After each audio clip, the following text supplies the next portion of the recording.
We have an agenda. And our first item is call to the public. Do we have any public? We only have Jen and Crawford, and I do not see her with her hand raised. Okay, You do not at this time, Mr. Chairman. thank you. Our next item is consider approving fiscal year 2024 recycling infrastructure grant agreement between Isabella County and Eagle in the amount of $900,000 with 20% matching funds of $225,000 to come from the balance of the 2% monies allocated to the Isabella County Material Recovery Facility Recycling Program, and authorize the board chair to sign the same. We have Jay Gordon, the director of ICMRF, here to give us the background on this. Good morning, Jay. Good morning. Originally, we applied for $1 million on infrastructure for specifically for the addition, with 10,000 square foot addition of the facility. We were approved for $900,000 from Eagle for that specific project, with $225,000 in matching funds from the 2% funding that we have received to this point. Everything else is, as you can see, is pretty standard. I have had a conversation with a organization called the Recycling Partnership. They have indicated they had intended to be at the next I2P3 next cycle presentation on the 23rd. But the only reason that they were really going to attend that was because of our presentation. They are looking to try and be able to garner some additional funding grant wise from themselves. They don't normally give grant funding for building.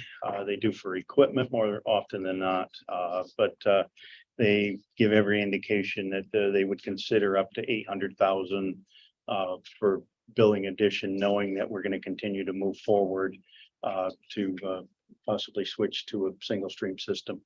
So we haven't got a written commitment out of it, but we've got a fairly good verbal commitment. There's a possibility we'll get another $800,000 from TRP. Wow, that is great. Which would just about cover all of the cost of putting that addition up. Wow, fantastic. That is fantastic. So, as you can see, everything would be covered because of the 2% balances that we have. Attached is the grant itself and the signature pages. What type of timeline are we? The timeline on this grant would be that the expectation would be that we would probably start some kind of construction by spring to summer of 24. Great. Okay, We get a motion on that, please. sure can. We'll consider approving the fiscal year 2024 recycling infrastructure grant agreement between Isabel County and Eagle in the amount of $900,000 with 20% matching funds, $225,000 to come from the balance of 2% monies allocated to the Isabel County Material Recovery Recycling Program, and authorize board chair to sign the same. Support. It's been moved and supported to move item 4 to the work and regular session of the county commission next week. All those in favor signify by saying aye. Aye. Opposed, the same. The ayes carry. The item will be forwarded to the work and regular session of the county commission next week. Our next item is consider approving the reorganization of the material recovery facility, eliminating the MRF operations specialist position and adding a MRF supervisor position at a non-union pay grade 12 effective immediately. All right. One of the biggest reasons that we're bringing this forward at this point is partially because of what's going on with the grant money and the grant funding. The other part of it is the material management planning that is going to be going on, that we're moving forward with as well. With obligation from the state. What part of the reason why I bring this forward is that with that material management planning, it is going to move me out of the office a tremendous amount more. And I need somebody there in the office itself that's going to be able to manage and keep things running within the facility. I'm going to be asked to sit on several boards moving forward for material management planning from surrounding counties. And we need to be able to make sure, the county needs to be able to make sure that we have an operations supervisor in place to be able to make the management decisions if I'm not available to do that. So, you know, as you can see, the RRS feasibility study give indication to the fact that, you know, with us continuing to move forward, they give us some numbers along with part of that to be able to, excuse me, some numbers to be able to kind of give us an idea as to some of the pay ranges and things of that nature. One of the biggest things out of this, like I said, is that my operations manager, you know, I mean, I understand that we're looking, or we've gone out for a wage study. And I understand that some of the positioning on the commissioners has been that they wanted to wait until we got something back on wage study. I take the stance on it that we can wait on that wage study and put ourselves in a position that we are, you know, for $7,000 or $7,500 basically, we're willing to lose an employee that could go somewhere else and make a tremendous amount more money. And I just I don't think that that's in the best interest of Isabella County to do that. And basically what I'm asking is that at a minimum that we move this forward and have a full discussion of the board, but that's entirely up to you on that. So. I don't understand. So the, okay, I see. So the operations specialist, which we have now, is 77,365.16. That's wages and benefits, sir. Yes. Okay. And the facility supervisor would be 84,959.30. Yes, it's moving from a pay grade 8 to a pay grade 12. Okay. And part of the reason in doing all of this, there's several positions within the county right now Mhm. that are supervisory positions that are at a pay grade 12. Okay. One's at a pay grade 12, one's at a pay grade 13. One of them is Kurt in Parks and Recreation, who is a park supervisor. And then we also have one, I believe, is at 911 emergency management. Recent hire that is actually at a pay grade 13, I believe. So, And the you know, board, with the restrictions in place, thanks you for looking at this and bringing this. I mean, we're in times where it's hard to keep people. Yeah. So we And- understand. Yeah, and then hence the next item on the agenda for a discussion, but Well, before we move yeah, on to that, yeah. I guess I would like to add the reason that Jake came to admin and suggested that he needed a supervisor, so we suggested a reorganization of the office, a restructure where we eliminate one position and add another. This has nothing to do with a wage study or increasing the wage of a position. I think that was a misstatement. I think what you meant to say is this is eliminating one position, creating another, and we already have a supervisor structure in our structure. We use the Kurt Bernier example, the park supervisor position as a guide to write the job description. Mhm. So that's why we scored it at a grade 12. Gotcha. Okay. I just want to make that distinction. Yeah. This is Yeah. And outside and separate from a wage study. Yeah, it is exactly that, and I do I do agree. It was a misstatement on that. Let's not enter that discussion this Yeah, morning. because it is eliminating the operations specialist position and changing that, that title then from specialist to an operations supervisor. Okay. So, Okay, I'll With make, added duties yeah. for the yes, attached job Yeah, description. absolutely, with more duties attached.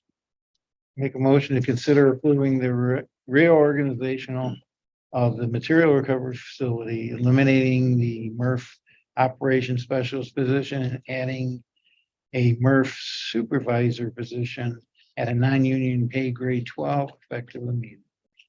Support. It's been moved and supported to move item 5 to the work and regular session of the county commission next week.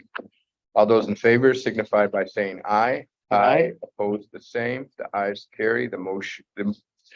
Item 5 will be forwarded to next week's meetings.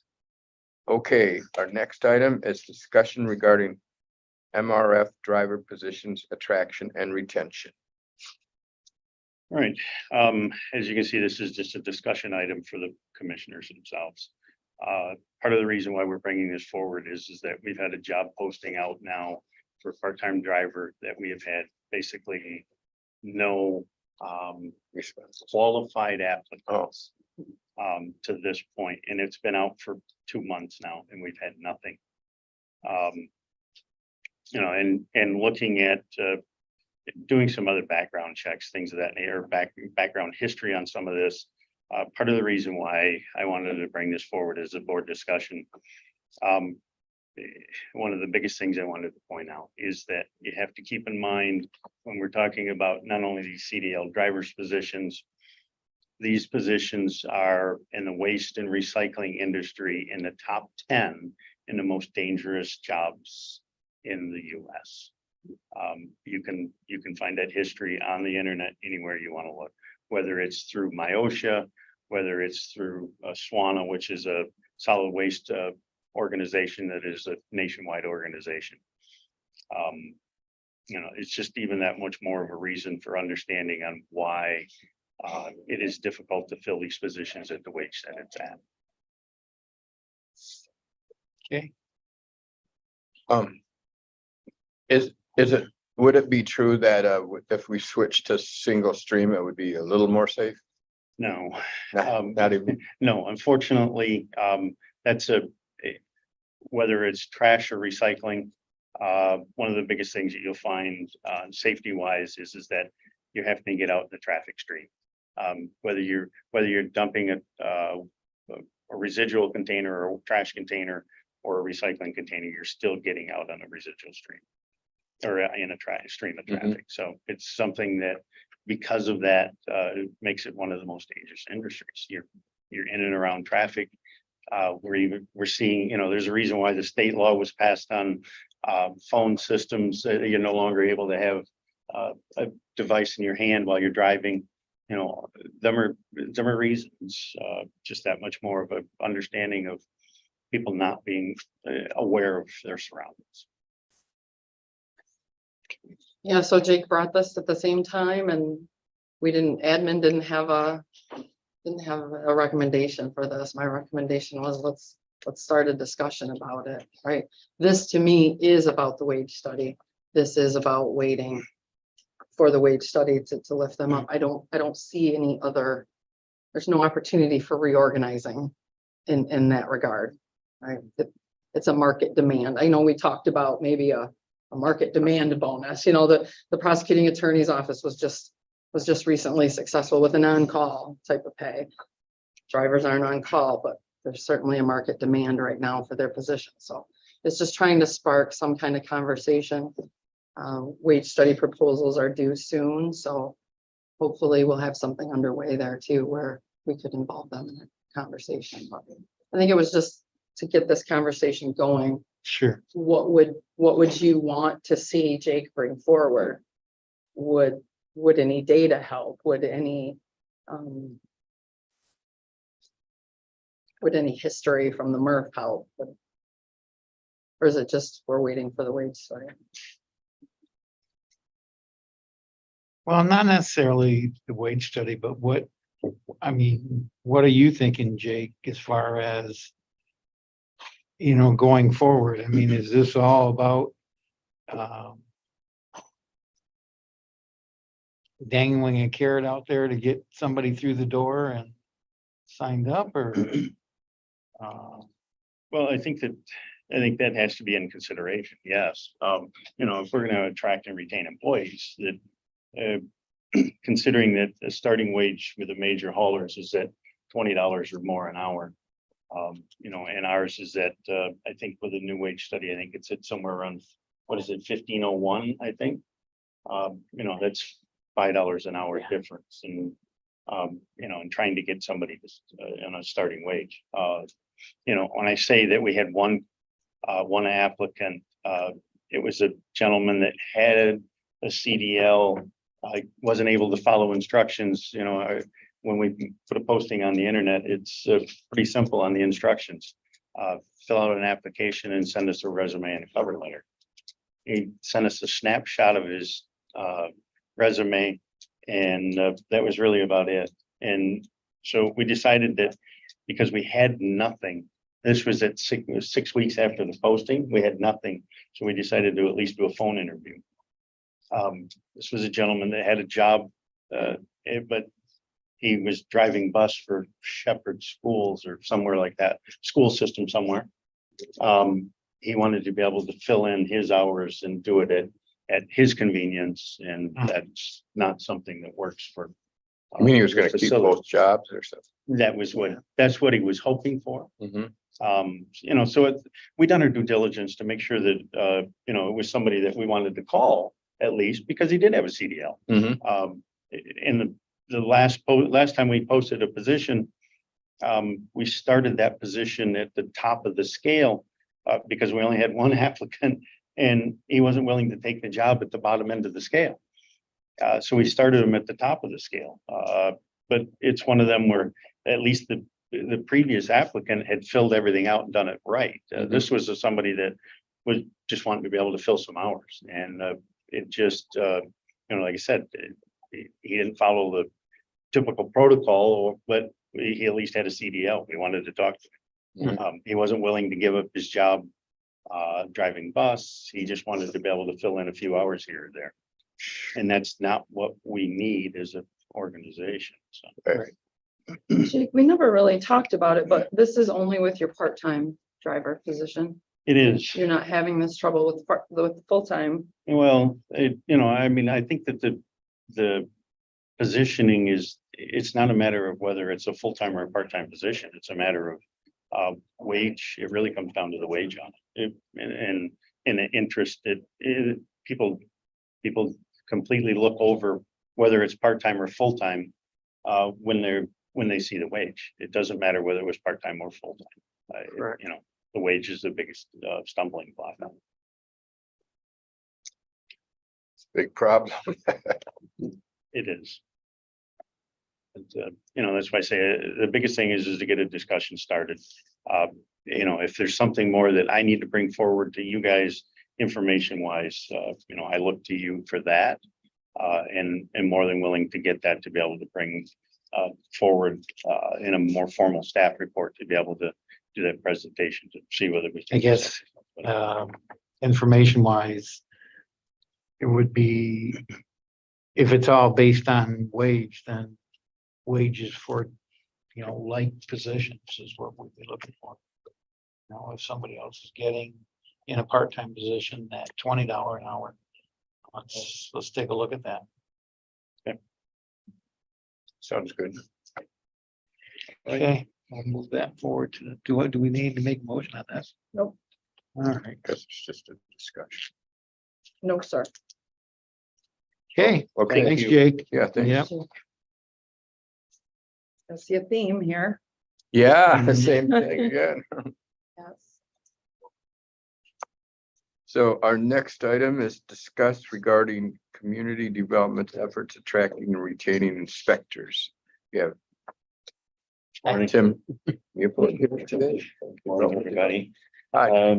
I have, I'm an outline guy. I gotta put an outline to keep my thoughts, Great, thank you. together.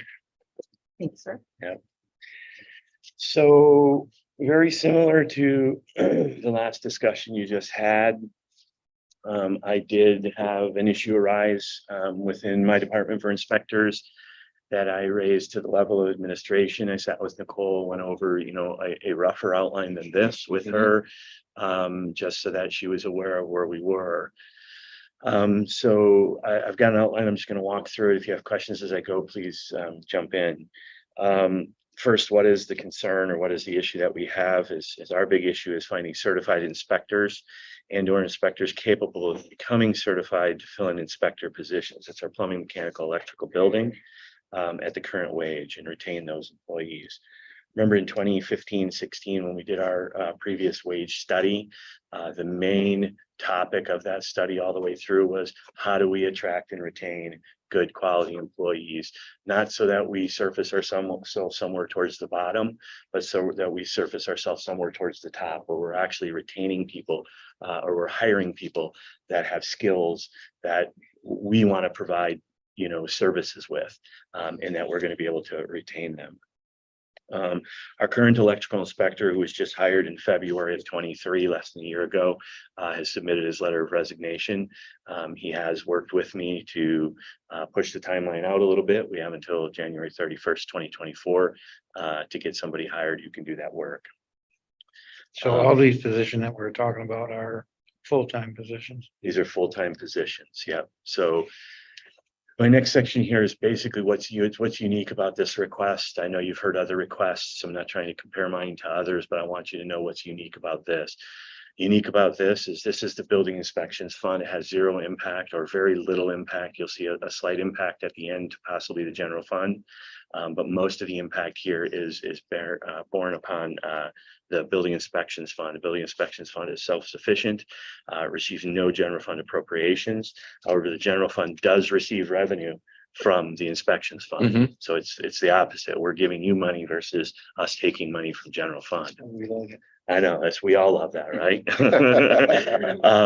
No other positions in Isabella County can cover this certified position.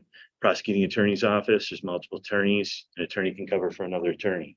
Jake's got drivers. He's got more than one driver. A driver can cover for a driver. Nobody can cover for an electrical inspector except a certified electrical inspector, and we employ one. That's it. Section 22, 1 of Public Act 230, 1972, the Still de Rosette Hale Single State Construction Code Act requires that we charge reasonable fees for our services, and that those fees are intended to bear a reasonable relation to our costs for service, and that those stay within the operation and can go nowhere else. To become a certified inspector at the state of Michigan, you have to have trade experience. So you have to become a journeyman. You have to become a HVAC tech. You have to have some level of training just to become one. In the electrical position, I believe it's 6,000 or 8,000 hours. So 3 or 4 years worth of apprenticeship training to become a journeyman, just to be able to go and get the certification. State of Michigan requires that you are sponsored or hired by a governmental agency. So you can't just walk in off the street and go get it. You have to have some sponsorship behind you. They also knew this last year. They increased their requirements to now requiring testing. It's not a bad thing. Don't get me wrong. I think these guys should be tested. They have continuing education. We're responsible for life safety activities. They need to make sure they're on their job. But testing them out front when we're in such slow demand on these guys is really, makes it even more difficult for us to hire.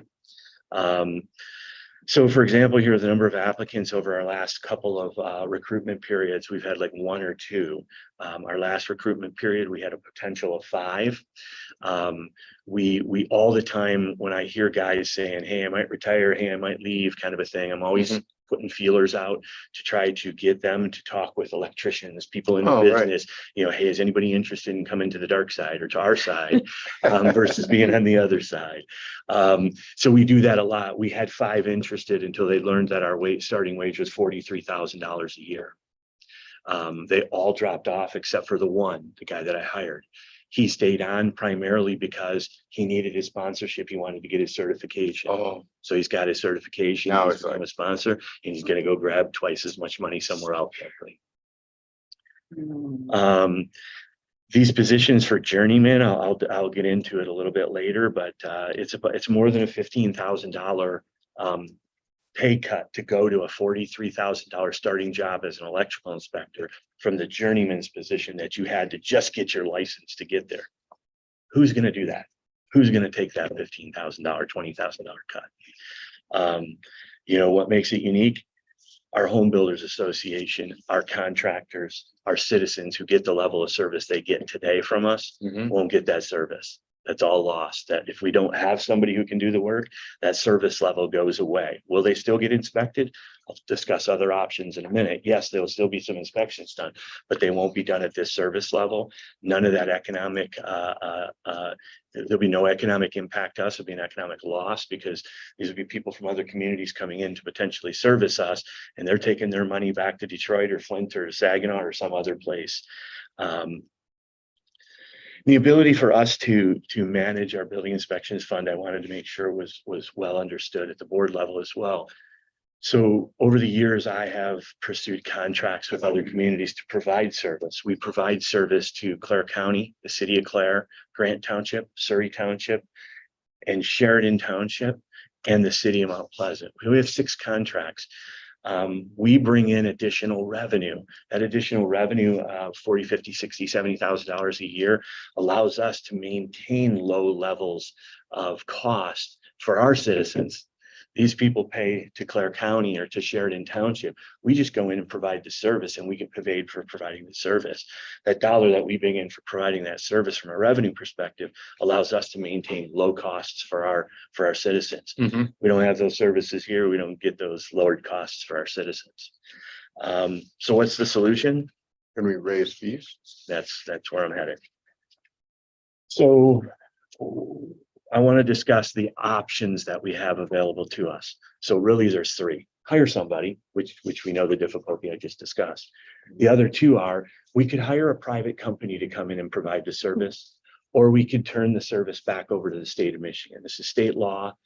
We've said that we're going to operate an enforcing agency in Isabella County for all the trades. We could say electrical isn't for us, and the state of Michigan's going to do it. The state of Michigan inspects for our county, 19 counties. The gentleman lives in northern Bay County. He provides you, a citizen of ours, with a call back within 2 days of us making a call to him for it needing an inspection. Mhm. When his call back comes, he's setting up a 5 to 7 day outlook schedule to come and do the inspection. So it's a week and a half to 2 weeks. We provide service in less than 24 hours in most cases. So now our citizens are waiting. Our citizens are paying construction loan interest that they wouldn't have to pay. Our contractors are antsy. They want to get on to the next job. So I think, there's just this overall heavier impact if we move to the state of Michigan. Mhm. The state of Michigan's fees are much more than ours are. Ours are much less. So we're going to pay a higher fee for a lesser service when we can find a way to potentially do it in-house or continue to do it in-house.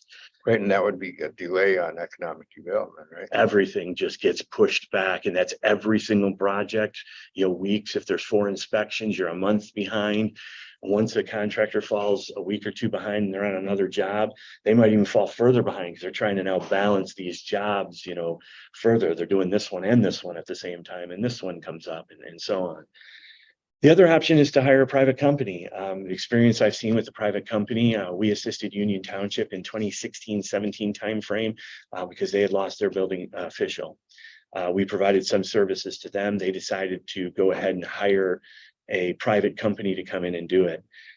This is 16, 17, 18 timeframe. It was $115,000 for the year to have a gentleman come in from, I believe it was McKenna and Associates, who's a building official. He was in part-time doing the work, and it was costing the township $115,000 a year to have him do it at that time. I'm sure that cost is much greater here after COVID than it was then. So how do we attract and retain? We got to get competitive in the market. We have to get competitive within the marketplace. So my next few areas here, I kind of went and took a look at our fees. So under current inspector wages versus private individual in state of Michigan, our current inspector wages, we're a pay grade, a level 1 inspector, a level 2 inspector, a level 3 inspector. A level 1 is a guy that carries a single license. A level 2 is a guy that carries 2 or more licenses. And the level 3 is the guy who's the building official. The pay grades are 11, 12, and 13. So the low end at 11, you're at 43,000 starting. Top end at the building official, you're at 63,000. So first thing I did was I went out and I took a look at some market study analysis based on Indeed. So Indeed is a software platform you can post jobs on. They take and get some averages for building inspector positions. I'm sorry, for journeyman positions. This is private sector, not inspectors. So these are guys that are journeyman electricians, journeyman contractor of sorts, HVAC techs, and those people. Those guys are starting in the high to low 60s there. These are the guys that are going to come in and qualify to get their certification, but they're going to take that $15,000, $17,000 pay cut to come in at $43,000 on a starting end. Even if they came in at the top end as a level guy one at 53, they're $8,000 pay cut to come in and do the job at the top of the scale, where they have no room for growth with us. They can stick around 5 years, take their retirement with them, but the only thing they rely on at that point is a cost of living raise. I then went off and took a look at what the state of Michigan inspectors are making. If we have to turn this over to them, our citizens are going to depend on that service. They're going to pay higher fees for it. And their inspectors, they're going to be paying a higher wage to those inspectors to be doing that work for them. Currently, the state of Michigan has 2 categories. They're an AO240, and those are building, plumbing, mechanical, electrical, all together in the same classification. These are experienced positions. They start at $31.01 an hour and top out at $43.04 an hour. That was a 40-hour number for me, so I broke it down for us because we're a 37.5 or a $19.50 annual. That's a starting salary at the experience level, which is having your certification, so having your journeyman, being able to get your certification, and having that 1 year of experience. You're starting at $60,694. We're starting at $43,000. You're maxing out and capping out at $83,928. We're capping out at $53. We're not even close. We're a third of the way from being there at the state of Michigan. And for our citizens to have to pay a higher fee to the state of Michigan and lesser services, to have a guy come in who's making $60,000, $70,000, $80,000 a year do the work for them when we can't do it here locally, isn't good for us. It isn't good for our citizens. It's just not. So flipping over to the next page there, state of Michigan, in 2021, I went and looked back at their experience because they had huge raises, big bumps. A $6.64 an hour bump in 2021 at the low end, a $9.22 bump at the high end. But if you took those out and you just compared our 23 wage to their 21 wage, they're at 47 starting, we're at 43. We're still $4,000 behind them before they got their huge bump, and we're 2 years ahead of them with regard to time. So again, I think it just spells out that we're missing the boat. They caught on, they raised their fees because they know these guys are tough to come by. And if there's a journeyman out there making $60,000 a year in the private sector, why the heck is he going to come to us? He's not going to come to us for a $17,000 pay cut. You know, our benefits might be a little bit better than what he's receiving on the other end, but it's not about that for these young guys that are in the business. They're out there to shake the tree and make as much money as they can make. So I looked at the second level. The second level, the state of Michigan has 2 tiers. They have an advanced level. After you have 6 years of experience, it goes up from there. Your starting salary is $62,000. Your top end is $89,000, as compared to the $60,000 and $83,000, I think it was. I did highlight in blue there. Those are all the sources that I grabbed this information from, so you can go back and look at it if you'd like. So I did the same breakdown for the 21 salary. Again, the 21 salary is starting at 49. We're at 43. Today's salary for them, they're starting at 62. We're not even at 62 at our top end of our building official position, or we're just at 63, I think. So my suggestion to the board would be that I bring back a staff report to move this forward. I know that there's been a lot of discussion around waiting for the wage study, and that this is not a reclassification or reorganization, but this is more of a salary type issue that we've got our backs against the wall. I got till January 31st this year to get it Right. figured out. We posted the position 2 weeks ago. We haven't had a soul look at it. I don't know if they looked at it. We haven't had a soul apply, we'll say. Maybe Mhm. people have looked at it. So time is ticking. Seems like we got a lot of time, but if we got to make some changes and we got to repost this thing and we have to go to the board and we do these things that we need to do, that window is going to get much shorter on us. So my suggestion would be is that I bring you back a staff report to move our inspectors' positions up to a pay grade 15. That pay grade 15, I didn't give this to you there, but I did bring along the pay chart. The pay grade 15 starts at 58,000 and goes to 72. So it's still not where the state of Michigan is at 60 to 83, but it's closer. I think it's a start for us to getting us closer to being market acceptable for the position, for us to be able to attract and retain good quality employees. So my recommendation would be bring them all up to a 15, let them hold on to their step situation that they were in, because they've put this service into us, those that are hired by us. The new inspector we would be hiring, we would hire him within our hiring parameters, whether it's within that range or he starts at the bottom end, depending upon how much experience. Got it. I may have to come back to you to ask to hire them at a higher level, but I think moving them to pay grade 15s, letting them start at their maintaining their step, and providing a annual increase to those that carry a license, more than one license, of $2,000 annually. We have a plumbing and mechanical inspector. Back in 2000, when I took over in 2003, we had 4 FTEs. We had one guy in each trade. In 2007-8, our mechanical inspector left us, and our plumbing inspector both retired right about the same time.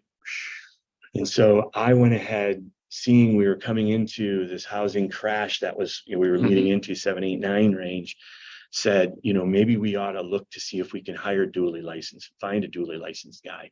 Most of those dually licensed guys are in that plumbing mechanical because they cross over with gas, water heaters and the plumbing side, so there's a little bit of crossover between those HVAC companies and that side. So we went out, we ended up hiring a plumbing and a mechanical inspector. We reduced ourselves 1 FTE at that time. It was the right thing to do. It felt good for us.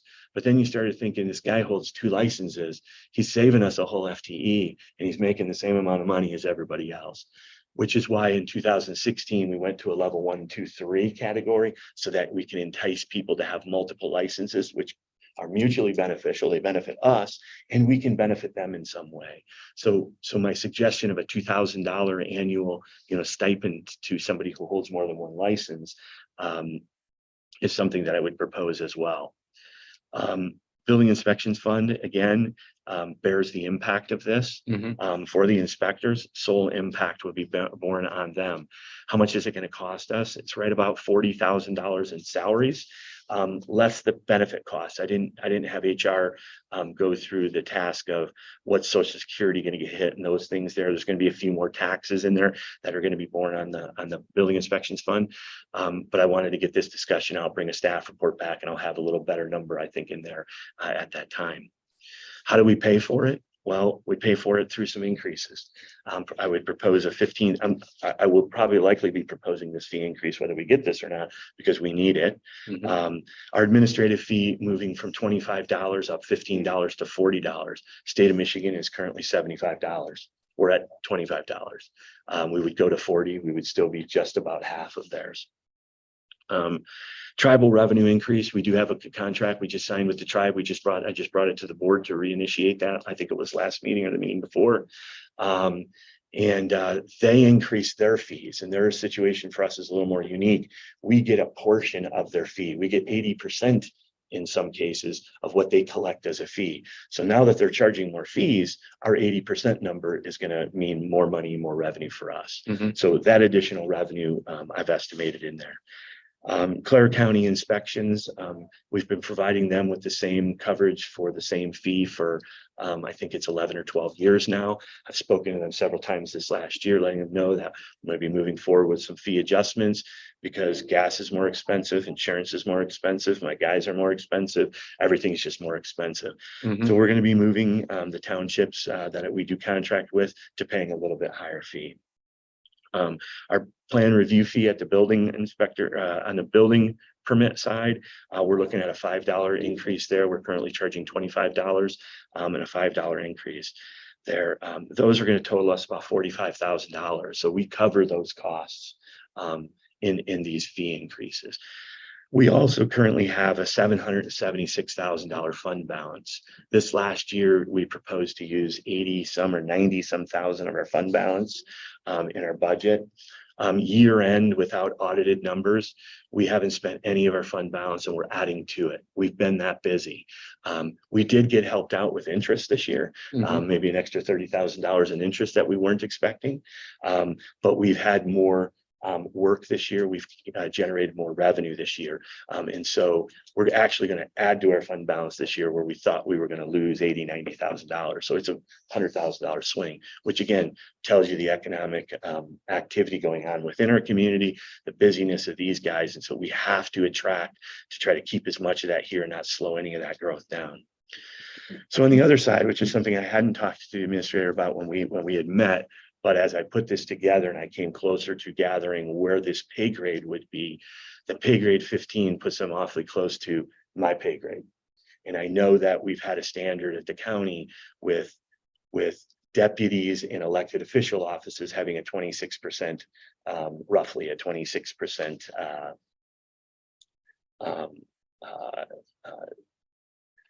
paid 74% of what for example, the deputy administrator is probably 74%. I know the clerk is that way, they're deputies. So in those elected offices, they've seen that separation of a greater amount, like up to 26%.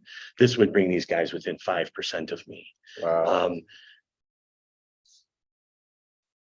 Also in other departments, in Parks and Recreation, I believe there's a 15 to 13. There's a 2 pay grade separation in most instances throughout the county, and it may be in all instances. I know that there had been discussions in the past about keeping and trying to maintain that 2 level of separation between positions. And so in this, I would also be asking to move the community development director from a 16 up to a 17 because of that disparity within. That cost would be about $11,800 again, without those FICAs and those other costs there. When I say that there's a slight impact to the general fund, this is it, but this isn't everything that affects the general fund. 50% of my income comes out of that building inspections fund. So what would impact the building, what would impact the general fund is closer to about $5,800. Similar to things in the prosecuting attorney's office where we just made an adjustment of 2 guys that were being paid the same, but they were had subordinates underneath them and they moved up. So keeping in line with what we've historically done and where we are, I would be making that recommendation as well. I did run some other comparables here at the end to some market areas for the building inspector, building official side. The building official in the city of Mount Pleasant is making $84,000 a year. Clinton County building official zoning administrator is making $82,000 a year currently. And the Union Township building official has he didn't tell me his wage, but he gave me the range that he falls within, 75 starting to 91. He said he was a level 6. I broke it down in a graph on the back that you can take a look at where the currents are, where they are. We're just below others. And I would recommend that if we're going to continue to attract and retain good quality employees with our backs up against the wall and provide the highest level of service that we can possibly provide, we need to move these inspectors, and we need to move them to, a 15, a 16 is probably the better likely spot because it matches up with those in market that we discussed with regard to the state of Michigan and private sector side and such. But knowing that My position was a 16. I said we have to try to maintain them at least a little below that, and then minimize the impact of having to move me only one position versus moving my position up two steps, which probably is best for our community, best economically for us, and moving to a 17 and maintaining them at the 15s. So that's what I had discussion wise. Do you have any questions on that? My idea with this was to have an open discussion to get you understanding it, give some information, provide you with an outline so you can go away with it. If you have additional questions, come back, but then to, likely bring a staff report back here and continue to move through the process, because our back is against the wall with regard to the inspectors. Mhm. Now, that all makes sense. And this is down the road. But is there any merit to? Once we have inspectors in place, getting with, there's so many trade schools now with kids that come out, getting them in here and training them and trying to capture. Yeah, there is, and this is a discussion we've had at the state of Michigan. It sort of starts with them. This is their state law. They run it. They're having the similar problems. If we just keep pushing if we just keep pushing the same wages, and yet our construction costs go up, and these journeymen are making this kind of money, let alone what the master's making and the others are making in the field, they have no desire to come to us. It's a dying breed. It's not going to be around. We have to flip that, at least make them equals to one another. If not, make the inspector positions more superior. They're inspecting their work. We do it with attorneys and judges. The judge moves his way up. He's just an attorney who manages and can do those types of things. So we have to do it in this industry, or we're going to be in trouble with it. And I think the state of Michigan recognizes it. They've pushed their fees in 21 or their salaries substantially. And I think it's a start, but it's that difficulty. These guys, these younger kids get in the union, they get out there, bust breaking their backs. They don't need the benefits and the insurance. They want that dollar. They want everything they can get. And our industry is picking up guys that are retired in the industry who need some of this work, but they're not willing to work for $43 an hour or $43,000 a year. So it is something that I think the talks are happening, probably need to happen about 20 years ago to get us there. And it probably won't happen for 10 or 12 years, but those are the talks that are going to be happening, going to continue to happen, and hopefully will work its way out. Okay, I guess I would like to add, if I Sure. could, Chairman, because this is the first that I'm hearing about Yep. this. I do see. First that you're hearing about the second, the last. Yes, part, the incidental. Yep. Impacts. Immediate need for the inspector. I understand Yep. we're under a time crunch for January. Your position, I do feel like, will be addressed in the wage study. You kind of likened it to prosecuting attorney Barbary. Finance decided not to go ahead with that, if you Okay. remember, and they said prosecuting attorney Barbary, that will be figured out in the wage study. He pulled that request and then came forward with that. I thought at the So- last meeting, they just did the senior prosecuting attorney, that didn't happen. Those, yes, but So that he no, was. no impact on the elected official's salary. Yeah, no, it wasn't the elected official I was speaking of. I was speaking in the prosecuting attorney's office. So the senior prosecutor was making the same amount of money or a similar amount of money to what his subordinates were after we moved them up in pay Yeah. based on no wage study there. It was just, we moved them Sorry, up I in thought pay. you were Yeah, no. So it wasn't, liking it to no, the not the elected official's prosecutor, salary. no. Okay. I use the prosecutor or the elected official side just because of that 74% that we go on for deputies, being a 26% gap between. And I'm glad you brought that yeah. up too, because it was the last wage study that put that in place. Mhm. So we really would like to take a look at that before we go down that road anymore. I feel like that your position should be handled in the wage study. But Okay, again, this is the yeah, first we're talking Sure, about that. sure. I would argue that I would leave it as part of this, and primarily because there is My understanding of this process has been is that the door has been left open for these kinds of things. And the fairness for an employee that's been around for 27 years, making the same amount of money for the subordinates that he's going to be working under, just doesn't feel fair. It doesn't seem fair. And if we're going to move forward with it, I understand it.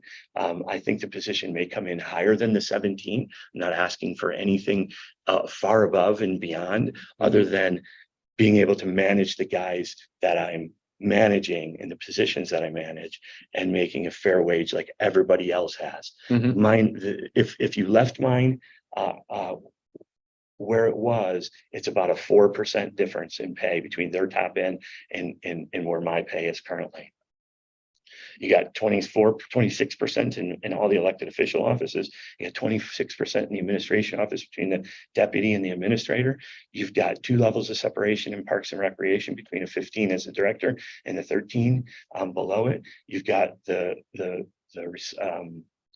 E91 and Central Dispatch, who just created 2 new positions, being operations managers, I think they are, operations managers, that there's a 2 pay grade separation kept between them.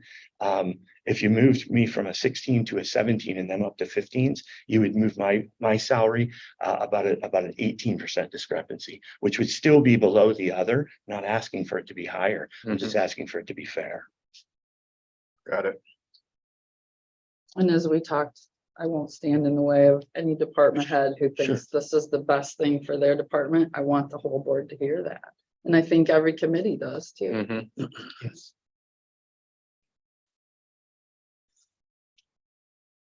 So it was just a discussion item here again, just like Yep. Jake's last one. So if you don't have any more questions for me, if you do afterwards, I'd be more than happy to answer them.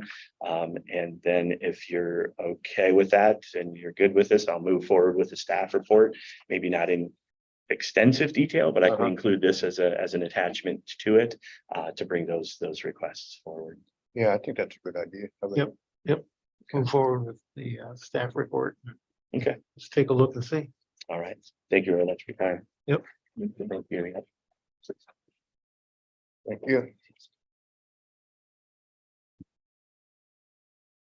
Okay, our next item is consider approving the 2024-2028 5-year recreation master plan consultant contract between Isabella County and PM Blow Incorporated for a fee not exceeding $11,800 and authorize the board chair to sign the same. We have Alexis Hanson, our Parks and Recreation Director, here with us to break this down. Hi. Good morning. So this is pretty straightforward. Our current 5-year master recreation plan is sunsetting at the end of this year. And so in order to be eligible for any grant funding from the DNR, we need to update that.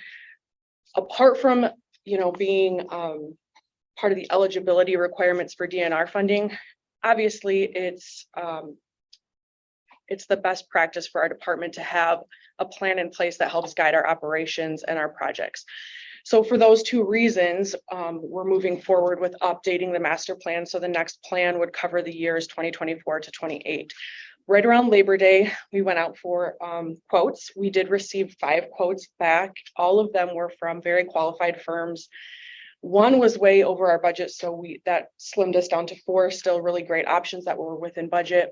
We extensively vetted, we looked at examples of their work from other municipalities, called a minimum of 3 references for each firm, looked at many, many different factors. And we ended up landing on this PM Blau firm.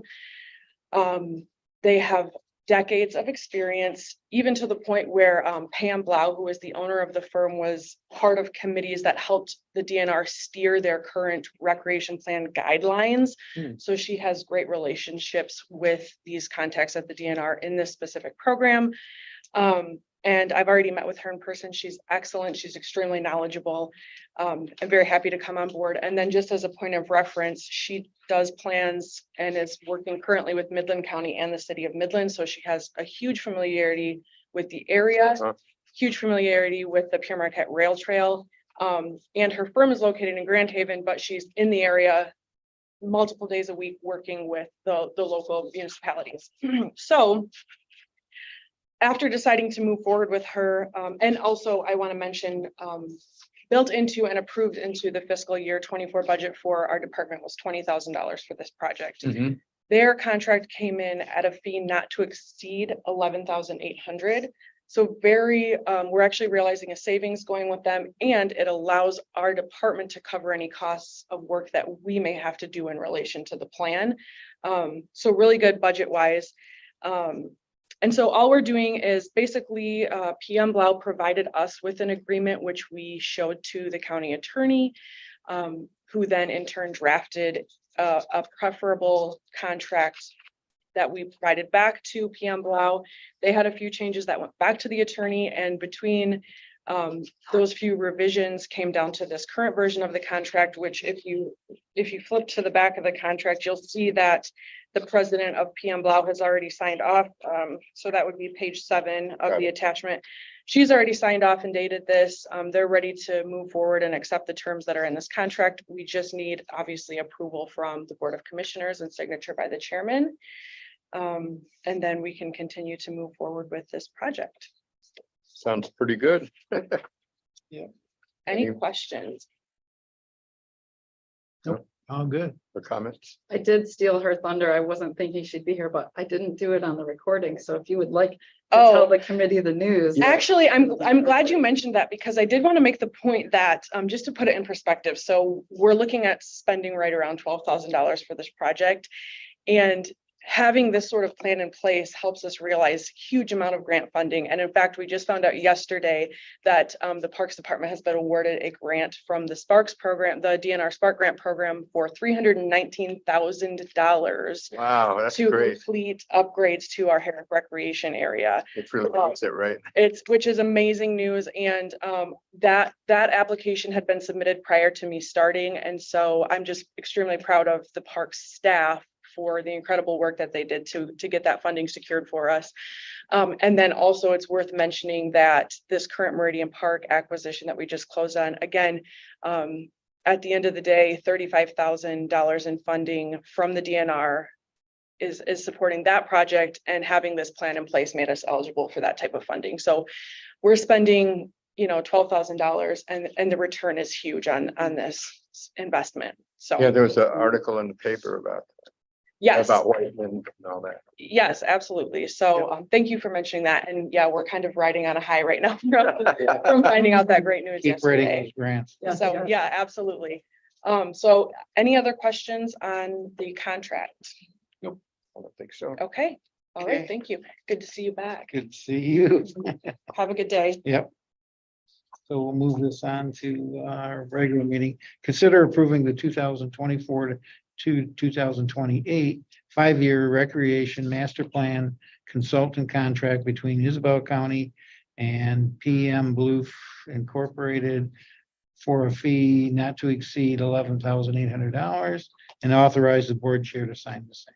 Support. It's been moved and supported to move item 8 to the work and regular sessions of the county commission next week. All those in favor signify by saying aye. Aye. Opposed, the same. The ayes carry. Item 8 will be forwarded to next week's meeting. Thank you, Alexis. Okay, number 9 is consider approving the Region 7 Area Agency on Aging contractual agreement with Isabella County and other requirement documents for fiscal year 2024, and authorize the board chair to sign the same. We have Jennifer Crawford joining us on Zoom today to give us the background on this. Good morning. Jen. Good morning. So this is our annual agreement that I bring to you with Region 7 Area Agency on Aging. We receive this funding to help fund or support our in-home services programs as well as our nutrition program. So this is the second year of a 3-year agreement with this contract that's represented here. It's also our 51st year of continuous service with Region 7 Area Agency on Aging. So the amount that we will be provided for fiscal year 24 is $257,605, which is approximately 20% of those programs' budgets, annual budget. So it is definitely a very substantial amount of funds that we do rely on each year. And so before you, that it's our contract and also all the related agreements and addendums that they include with it. Great. Very good. Any questions or comments on this? Annual thing. Thank you, Jen. Yes, thank you. Okay, consider approving the Region 7 Area Agency on Aging contractual agreement with Isabel County and other required documents for fiscal year 2024 and authorize board chair to sign the same. It's been moved and a second. It's been moved and supported to consider approving the regional area agency or contractual agreement with Isabella County and other required documents for fiscal year 2024 and authorize the board chair to sign the same. All those in favor signify by saying aye. Aye. Opposed, the same. Item 9 will be moved to the work and regular session of the county commission. Thank you. Thank you. Have a great day. Too.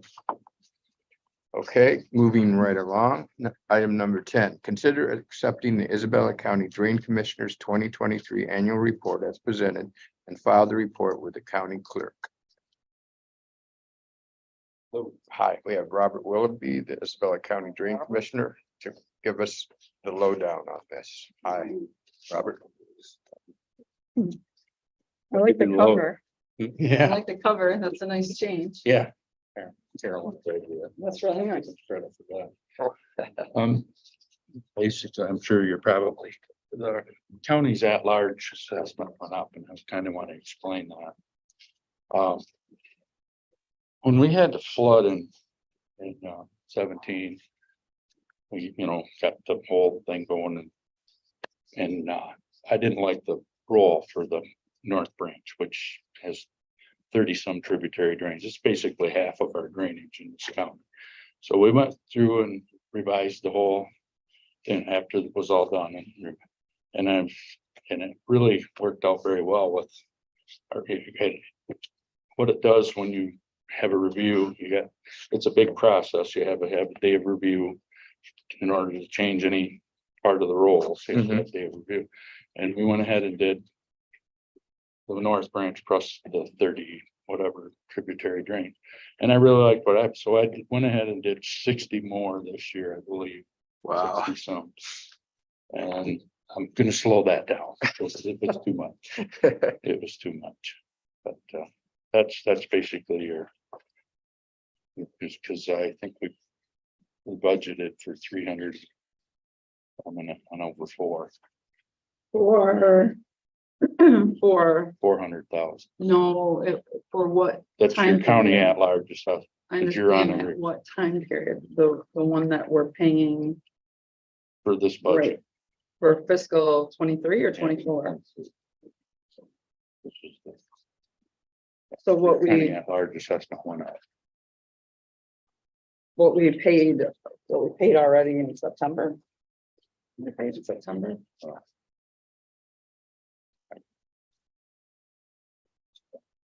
It's almost on the very last page, I think it's.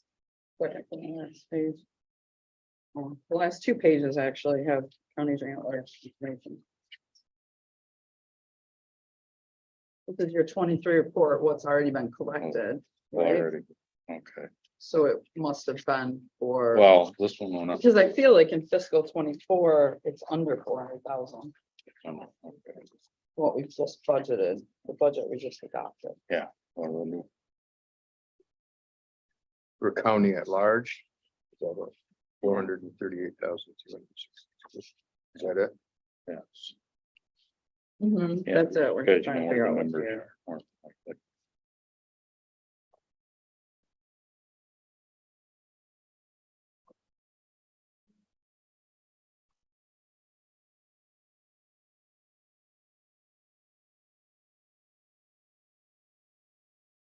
Are there other things you want to talk about in the report or? No, Uh-huh. I'm eliminating, what we're doing is eliminating, we have drains with 4 numbers and 5 numbers, and we have drains that haven't been assessed in 180 years and Wow. they aren't even in the system.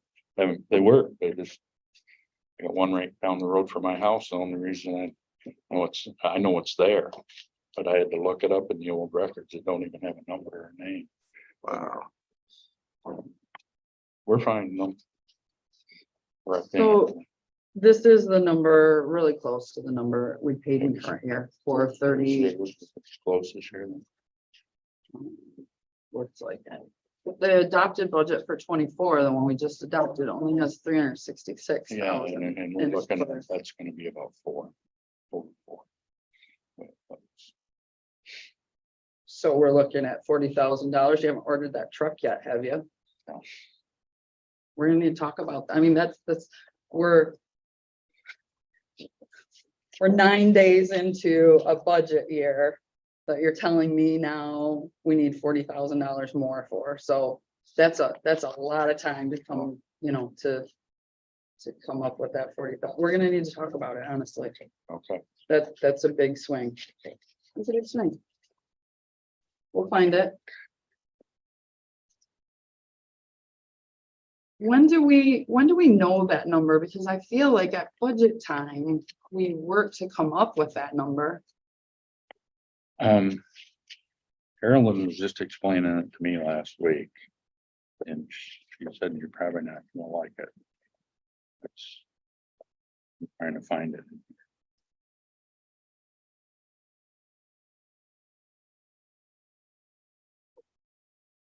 Maybe we need to come up with a factor for budgeting.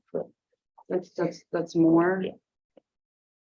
Well, but that's the reason for the cost is our fact on correcting. Okay. I understand that. We just need to anticipate that at budget time more. My Yeah, apologies, everybody from criminal justice that's on the Zoom is saying, where is everybody? My apologies. I don't like to do this when I'm in a meeting, but sorry. everybody's wondering where we are. Just hop on YouTube. Anybody, you can see us.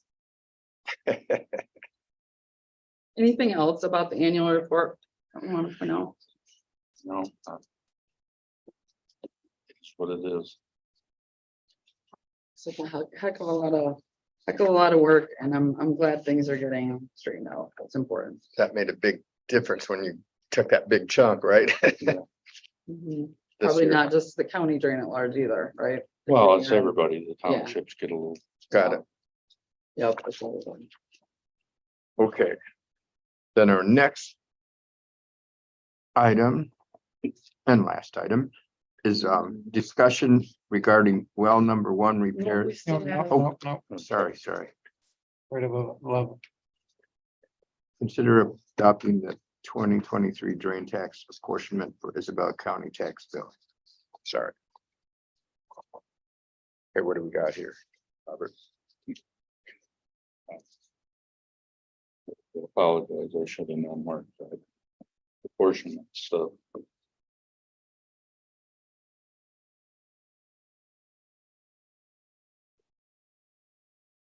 I have an extra one if you would like.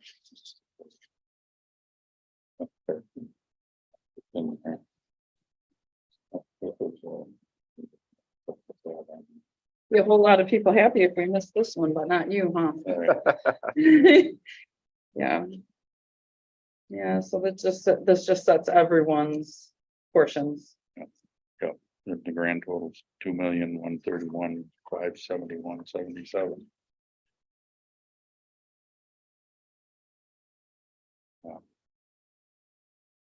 For all the townships. So this is what went through.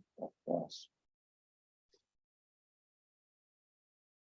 $2,131,571.70 correct?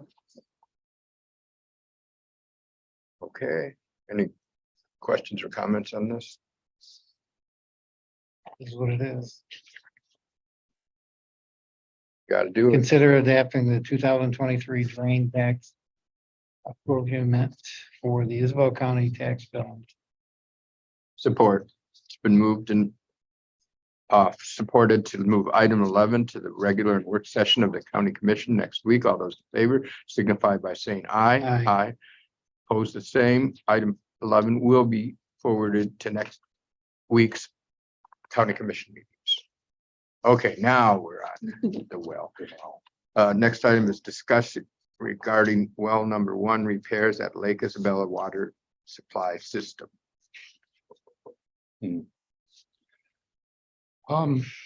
Last year, we pulled the screen and revamped, redid it well number 2. And we have a SCADA system out there that connects to our phone that's not actually operating right now. We're gonna fix it tomorrow, but the system is it's an emergency, a backup type thing. We can monitor the Mhm. wells from anywhere and over our phone. But what's we've pointed out is that system only operates well 1. If we have a power outage, we have a backup generator sits there, sets off an alarm on our phones, tells us that the generator is supplying the well, but it's only hooked to well number 1. And our problem is it's time to refurb well number 1 now. So you're gonna have to turn that off or something. Yeah, exactly. Yep. And And there's rely no way, on well the number system, 2. the SCADA system and everything is in well number 1's well house. And we've got a problem. It's gonna take a week or 2, could take 2, even up to 3 weeks to redo that well. And if we have a power outage, we don't have any backup water. It doesn't run well number 2. So we've looked into it. We've got a couple options. We run another wire from well 1 to well 2 Mhm. that would supply. That's gotten to be quite expensive because they're 800 feet apart. Wow. And the other option is to rent a generator. The company that got the bid, low bid here, for both wells, can set up, but that's just a temporary. It's just going to operate it while they're refurbing. And I don't know the exact number. I'm gonna put it around 8,500. We included it, Bob. Yeah, it was 8,500 exactly. Do you want to look at this in front of you? Yeah. It's on the very last page. That's Yeah. what we attached. Yeah. Drain Commissioner Willoughby and Tim Warner came up Friday morning to discuss this with me. After finding out more information, there wasn't time Friday morning to get a staff report and all that in your packet. Uh-huh. But I said, let's put this as a discussion. Let's add it on the agenda and we start the conversation. It's a public water system that we have to keep running, maintained. Well, number 1 has to get the work done. Right. And the danger, as I understand it from Bob and Tim, is that if the power does kick off, we're in a situation where we've got to chlorinate that well, Yeah, right? if we go below a certain 20 pounds of pressure on that main, Mhm. then we have to rechlorinate, flush and rechlorinate. System would be down. All those people would be out of water. Wow. 100 some customers right now, they would be out of water until we got the system up and running. And it gets expensive, and It with would the be. low pressure of the whole system, hard to chlorinate, hard to, Right, the system's 50 some years old now. easy. So that's why they don't want to take over it. Well, Right, well, exactly. sure, part of it. But I mean, everything else, we want to do this, we want to do. Right, Yeah. but here's my only thing, one Uh-huh. more thing to consider. If we go ahead and I'm guessing we're estimating it between 40 and 50,000 to actually hardwire well to the SCADA system, so but that's a selling, then it's done permanently. It'll be that way forever. So you That'll wouldn't be a come up selling with 800. So Right, 500. right, Well, right. we That's don't just wanna- a Band-Aid. right. we don't want, Tim and I don't want to make that call.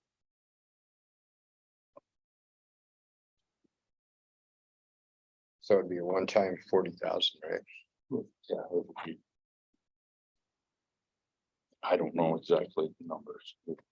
We have sponsor sellers working.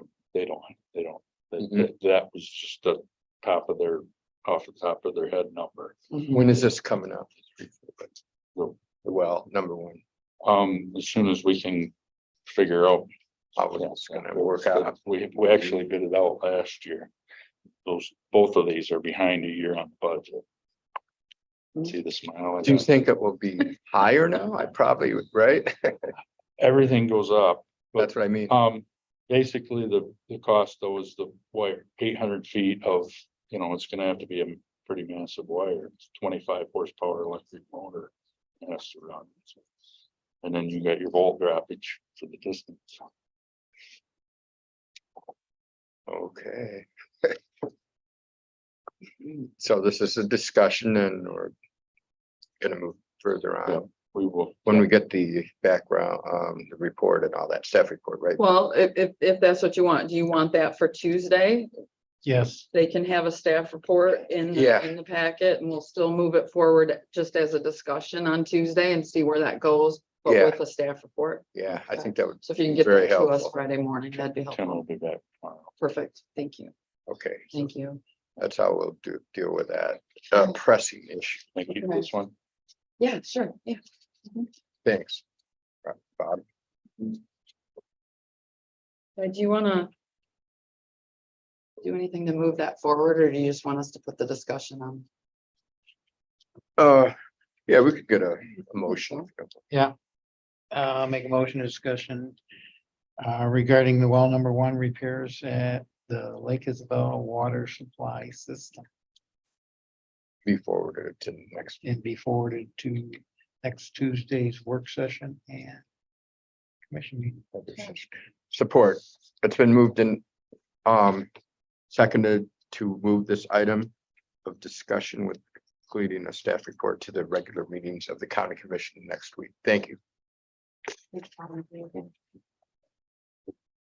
Okay, that concludes the meeting of the Human Resources and Public Works Committee. Any comments or announcements at this time? Nope. Okay, I'll adjourn the meeting. That was a lot of stuff. You guys did great.